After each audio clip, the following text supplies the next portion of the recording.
দান করে সকলের টেনশনকে আপনি দূর করিয়া দেন আর রব্বুল আলামিন। শরীয়তপুরের নড়িয়া উপজেলার ভূমকড়া ইউনিয়নের মানাখান গ্রামে অনুষ্ঠিত হল বেগম খালেদা জিয়ার রোগ মুক্তি ও দীর্ঘায়ু কামনায় দোয়া মাহফিল। ভূমকড়া ইউনিয়নের মানাখান গ্রামের জামাল ঢালির বাড়িতে শুক্রবার 5 ডিসেম্বর রাতে এই দোয়া মাহফিলের আয়োজন করেন ভূমকড়া ইউনিয়ন বিএনপির 4 নং ওয়ার্ড এবং সহযোগী সংগঠনগুলো। আজকে তার জন্য কান্না করতেছে আয় রব্বুল আলামিন। প্রত্যেকের হৃদয়ে রক্তক্ষরণ হইতেছে আল্লাহ।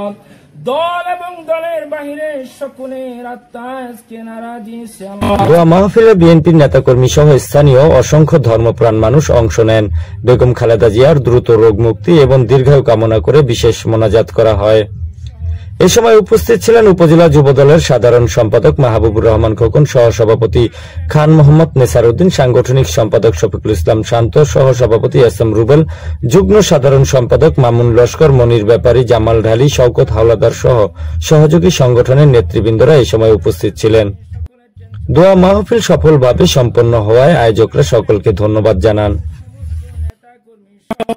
রব্বুল আলামিন আপনার হাবিবের প্রতি দুরূদ শরীফ পাঠ করলাম, ইস্তিগফার পাঠ